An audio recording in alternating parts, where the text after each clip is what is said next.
ಎಲ್ರಿಗೂ ನಮಸ್ಕಾರ. ಇವತ್ತಿನ ದಿನ ಒಂದು ಹೊಸ ರೆಸಿಪಿಯೊಂದಿಗೆ ನಾನು ನಿಮ್ಮನ್ನು ಭೇಟಿ ಆಗತ್ತೀನಿ.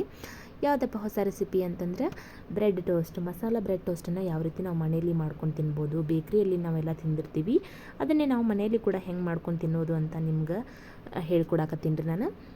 ನೋಡಿರಿ, ಇಷ್ಟ ಆತಂದ್ರೆ ನೀವು ಕೂಡ ಒಂದ್ಸತಿ ಈ ಮನೆಯಲ್ಲಿ ಟ್ರೈ ಮಾಡಿರಿ. ನೋಡಿರಿ, ಈಗ ಹೆಂಗದು ಮಾಡೋದು ಅಂತ ನೋಡೋಣ ಬರ್ರಿ. ಒಂದು ಪಾತ್ರೆನ ಇಟ್ಕೊಂಡಿದ್ದೀನಿ, ಅಂದರೆ ಒಂದು ಬಾಣಲಿ ಇಟ್ಕೊಂಡಿದ್ದೀನಿ ನಾನು. ಅದಕ್ಕೆ ಸ್ವಲ್ಪ ಎಣ್ಣೆನ ಹಾಕ್ಕೊಂಡಿದ್ದೀನಿ. ಎಣ್ಣೆ ಬೇಡ ಅನ್ನೋರು ತುಪ್ಪ ಕೂಡ ಹಾಕೋಬೋದು. ಹಾಗೆಯೇ ಒಂದು ಅರ್ಧ ಟೇಬಲ್ ಸ್ಪೂನು ಸಾಸಿವೆ ಹಾಕ್ಕೊಂಡಿದ್ದೀನಿ. ಸಾಸಿವೆ ಮತ್ತು ಜೀರಿಗೆ ಚೆನ್ನಾಗಿ ಸಿಡಿಬೇಕ್ರಿ. ಸಿಡಿದ ನಂತರ ನಾವು ಏನು ಮಾಡಬೇಕ್ರಿ ಅಂತಂದ್ರೆ ಸ್ವಲ್ಪ ನಾನು ಹೆರ್ಜಿಟ್ಟಿರುವಂತಹ ಶುಂಠಿನ ಹಾಕ್ತಾಯಿದ್ದೀನಿ. ಶುಂಠಿನ ಹೆರ್ಜ್ಕೊಂಡು ಹಾಕ್ಕೊಂಡ್ರೆ ತುಂಬಾ ಟೇಸ್ಟಿಯಾಗಿರ್ತೈತಿ. ಸೊ ಅದಕ್ಕೋಸ್ಕರ ಸ್ವಲ್ಪ ಹಸಿ ಶುಂಠಿನ ನಾನು ಹೆರ್ಜಿ ಹಾಕ್ಕೊತಾ ಇದ್ದೀನಿ, ತುರಿದ್ಬಿಟ್ಟು ಹಾಕ್ಕೊತಾ ಇದ್ದೀನಿ.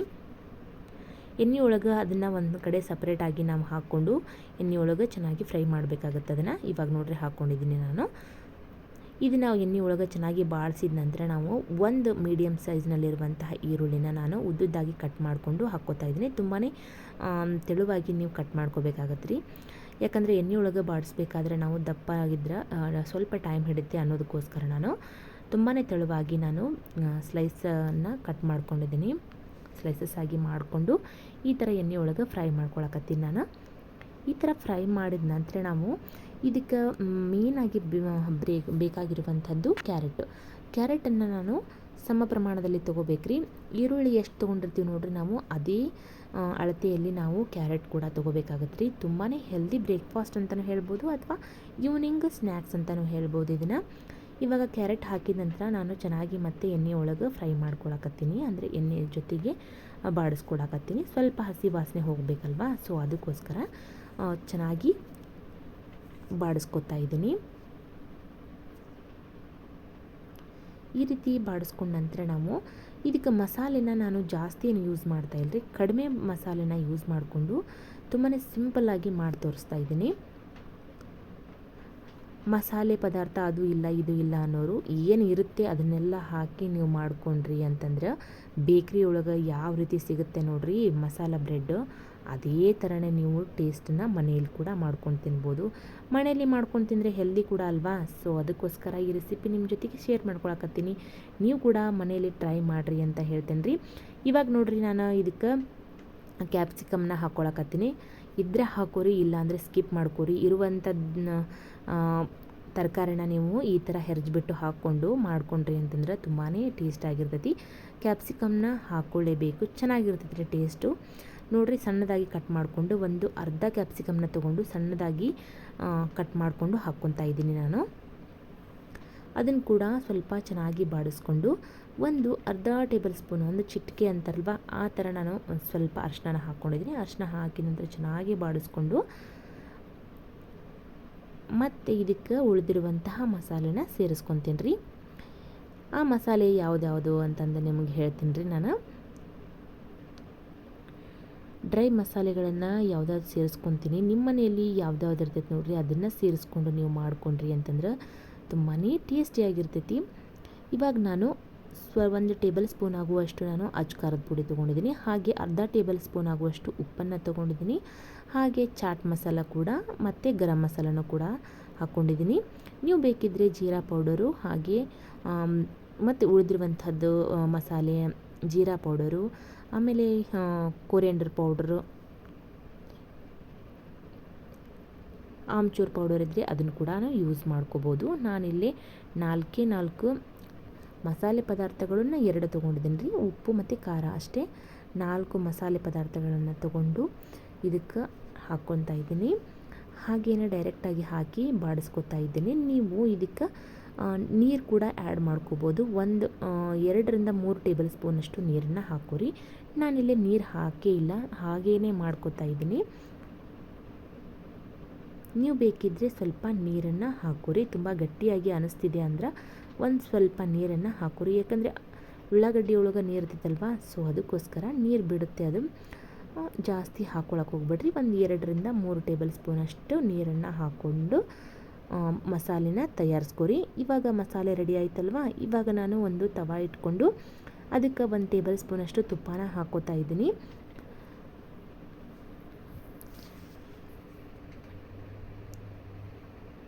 ಎಲ್ಲರ ಮನೆಯಲ್ಲೂ ಬ್ರೆಡ್ಡು ಸಾಮಾನ್ಯವಾಗಿ ಇದ್ದೇ ಇರುತ್ತೆ ಅಲ್ವಾ.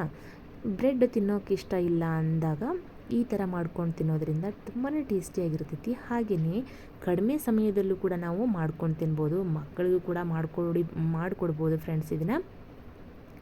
ಇವಾಗ ತುಪ್ಪ ಸವರಿದ್ದೀನಿ ನಾನು ತವಾಗೆ. ಆ ನಂತರ ನಾನು ಒಂದೊಂದಾಗಿ ಬ್ರೆಡ್ಗಳನ್ನು ಇಡ್ತಾ ಹೋಗ್ತೀನಿ. ಒಂದು ಸತಿ ನಾನು ಬೇಯಿಸ್ಕೊಂಡ್ಬಿಡ್ತೀನಿ. ಒಂದು ಸೈಡ್ ಬೇಯ್ದ ನಂತರ ನಾವು ಮತ್ತೆ ಒಂದು ಸತಿ ಸೈಡ್ ಹಾಕಿ ಆಮೇಲೆ ಸ್ಟಫಿಂಗನ್ನು ಮಾಡ್ಕೊಳ್ಳೋಣ. ಅಂದರೆ ಮಸಾಲೆನ ನಾವು ಮೇಲ್ಗಡೆ ಹಾಕ್ಕೊಂಡ್ಬಿಡೋಣ. ಇವಾಗ ನೋಡಿರಿ, ಲೋ ಫ್ಲೇಮಲ್ಲಿ ಇಟ್ಕೊರಿ ಊರಿನ. ಹೈ ಫ್ಲೇಮಲ್ಲಿ ಇಟ್ಕೊಳಕ್ಕೆ ಹೋಗ್ಬೇಡ್ರಿ. ಲೋ ಫ್ಲೇಮಲ್ಲಿ ಇಟ್ಕೊಂಡು ಬ್ರೆಡ್ನ ಸ್ವಲ್ಪ, ಜಾಸ್ತಿ ಏನು ಬೇಡ್ರಿ, ಸ್ವಲ್ಪನೇ ನಾವು ಬಿಸಿ ಮಾಡಿಕೊಂಡು ಆನಂತರ ಒಂದು ಸತಿ ಈ ಥರ ನೋಡಿರಿ ನಾನು ತೋರಿಸ್ತಾ ಇದ್ದೀನಲ್ವ, ಈ ಥರ ಮಾಡಿಕೊಂಡು ಒಂದು ಸತಿ ಬೇಯಿಸ್ಕೊಂಡು ಆ ನಂತರ ನಾವು ಅದೇ ಸೈಡ್ ತಿರುವಿ ಹಾಕ್ಕೊಂಡು ಅದ್ರ ಮೇಲ್ಗಡೆ ಮಸಾಲೆನ ಹಾಕ್ಕೊಳ್ಳೋಣಂತ್ರಿ.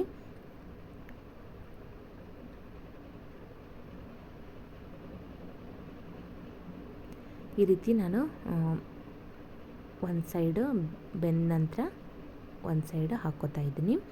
ಇವಾಗ ನೋಡ್ರಿ ನಾನು ಮಾಡಿಟ್ಟಿರುವಂತಹ ಮಸಾಲೆನ ಇದಕ್ಕೆ ಹಾಕ್ಕೋತಾ ಇದ್ದೀನಿ. ನೀವು ಬೇಕಿದ್ದರೆ ಇನ್ನೊಂದು ಸ್ವಲ್ಪ ತುಪ್ಪ ಕೂಡ ಹಾಕ್ಕೋಬೋದು. ನಾನು ಇಲ್ಲೇ ಸ್ವಲ್ಪ ತುಪ್ಪ ಹಾಕ್ಕೋತಾ ಇದ್ದೀನಿ. ತುಪ್ಪ ಇಷ್ಟ ಇಲ್ಲ ಅನ್ನೋರು ಎಣ್ಣೆ ಕೂಡ ಯೂಸ್ ಮಾಡ್ಬೋದು, ಚೆನ್ನಾಗಿರ್ತೈತಿ. ಬಟ್ ಎಣ್ಣೆ ಅಷ್ಟೊಂದು ಆರೋಗ್ಯಕ್ಕೆ ಒಳ್ಳೆಯದಲ್ವಲ್ಲ, ಅದಕ್ಕೋಸ್ಕರ ನಾನು ತುಪ್ಪನ ಯೂಸ್ ಮಾಡ್ತಾ ಇದ್ದೀನಿ.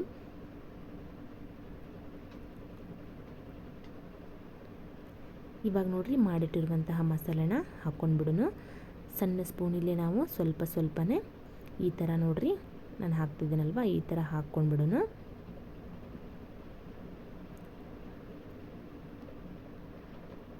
ಒಂದು ಸೈಡ್ ಹಾಕ್ಕೊಂಡು ಆನಂತರ ನಾನು ಇನ್ನೊಂದು ಸೈಡ್ ಬ್ರೆಡ್ಡಿಗೆ ಹಾಕ್ಕೋತಾ ಇದ್ದೀನಿ.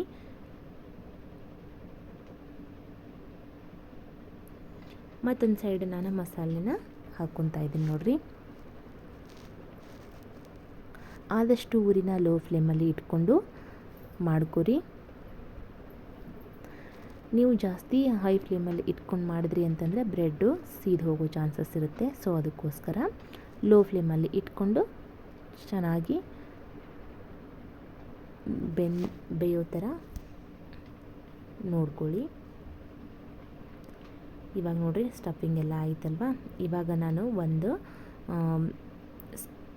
ಈ ಥರ ಚುಚ್ಚಕ ತೊಗೊಂಡಿದ್ದೀನಿ ರೀ. ನಮ್ಮ ಕಡೆ ಸೈಡ್ ಚುಚ್ಚಕ ಅಂತಾರೆ, ನೀವೇನಂತೀರೋ ಗೊತ್ತಿಲ್ಲ. ಈ ಥರ ನಾನು ಒಂದು ಚುಚ್ಚಕಕ್ಕೆ ಸ್ವಲ್ಪ ಎಣ್ಣೆನ ಹಾಕ್ಕೊಂಡಿದ್ದೀನಿ. ಸ್ವಲ್ಪ ಎಣ್ಣೆ ಹಾಕ್ಕೊಂಡು ನೀವು ಬೇಕಿದ್ದರೆ ತುಪ್ಪ ಕೂಡ ಯೂಸ್ ಮಾಡ್ಕೋಬೋದು. ಎಣ್ಣೆನ ಹಾಕ್ಕೊಂಡು ಈ ರೀತಿಯಾಗಿ ನಾನು ಸ್ಟಫ್ ಮಾಡ್ಕೋತಾ ಇದ್ದೀನಿ. ಸ್ಟಫ್ ಮಾಡ್ಕೊಂಡಿರ್ತೀವಲ್ಲ ಅದನ್ನು ಸ್ವಲ್ಪ ಈ ರೀತಿ ಪ್ರೆಶ್ ಮಾಡೋಣ, ಅಂದರೆ ಬ್ರೆಡ್ ಜೊತೆಗೆ ಅದು ಹೊಂದ್ಕೊತೈತಿ. ಅದಕ್ಕೋಸ್ಕರ ಸ್ವಲ್ಪ ಈ ರೀತಿ ಪ್ರೆಶ್ ಮಾಡಿಬಿಡೋಣ್ರಿ ಅದನ್ನು.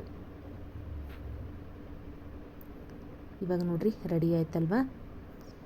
ಈ ರೆಸಿಪಿ ನಿಮ್ಮೆಲ್ಲರಿಗೂ ಇಷ್ಟ ಆಗೈತಿ ಅಂತ ಭಾವಿಸ್ತೇನೆ ರೀ. ಇಷ್ಟ ಆದ್ರೆ ನೀವು ಕೂಡ ಒಂದು ಸತಿ ಮನೆಯಲ್ಲಿ ಟ್ರೈ ಮಾಡಿ ನಿಮ್ಮ ಅನಿಸಿಕೆ ಅಭಿಪ್ರಾಯಗಳನ್ನು ನನ್ನ ಜೊತೆ ಶೇರ್ ಮಾಡ್ಕೋರಿ. ಹಾಗೆಯೇ ಹೊಸದಾಗಿ ನನ್ನ ಚಾನಲ್ನ ಯಾರು ನೋಡ್ತಾ ಇದ್ದೀರಲ್ವ, ಪ್ಲೀಸ್ ಒಂದು ಸಬ್ಸ್ಕ್ರೈಬ್ ಮಾಡ್ಕೊಂಡು ನೋಡ್ಕೊಳ್ಳಿ. ಪಕ್ಕದಲ್ಲಿರುವಂತಹ ಬೆಲ್ಲೈಕನನ್ನು ಕೂಡ ಕ್ಲಿಕ್ ಮಾಡಿರಿ. ಬೆಲ್ಲೈಕನನ್ನು ಕ್ಲಿಕ್ ಮಾಡೋದ್ರಿಂದ ನಾನು ಹಾಕುವಂಥ ಹೊಸ ವಿಡಿಯೋಗಳ ನೋಟಿಫಿಕೇಷನ್ನ ಮೊದಲು ನಿಮಗೆ ಬಂದು ತಲುಪ್ತಾವ್ರಿ. ನೀವು ನೋಡ್ಬೋದು ರೀ ನನ್ನ ವಿಡಿಯೋನ. ಇವಾಗ ನಾನು ಮತ್ತೆ 2 ಬ್ರೆಡ್ಡನ್ನು ಮಾಡ್ಕೊತಾ ಇದ್ದೀನಿ ಫ್ರೆಂಡ್ಸ್. ಇದೇ ಥರನೇ ನೀವು ಮಾಡಿಕೊಂಡು ಸ್ಟಫಿಂಗ್ ಮಾಡಿಕೊಂಡು ಮಾಡ್ಕೋಬೋದು ರೀ. ಇವಾಗ ನೋಡ್ರಿ ನಾನು ಅಲ್ಲಿ ತೋರಿಸ್ತಾ ಇದ್ದೀನಲ್ವ, ಈ ರೀತಿ ಆಗುತ್ತೆ ನೋಡಿರಿ ಫ್ರೆಂಡ್ಸ. ತುಂಬಾ ಆರೋಗ್ಯಕ್ಕೂ ಕೂಡ ಒಳ್ಳೆಯದು, ತುಂಬಾ ರುಚಿಕರವಾಗಿರುವಂತಹ ಮಸಾಲ ಬ್ರೆಡ್ ರೆಡಿ ಆಯ್ತು ರೀ. ಇಷ್ಟ ಆದರೆ ಲೈಕ್ ಮಾಡಿರಿ, ಶೇರ್ ಮಾಡಿರಿ, ಕಮೆಂಟ್ ಮಾಡಿರಿ. ಮತ್ತೊಂದು ಹೊಸ ವಿಡಿಯೋದೊಂದಿಗೆ ನಾನು ನಿಮ್ಮನ್ನ ಭೇಟಿ ಆಗ್ತೇನೆ ರೀ. ಎಲ್ಲರಿಗೂ ನಮಸ್ಕಾರ ರೀ.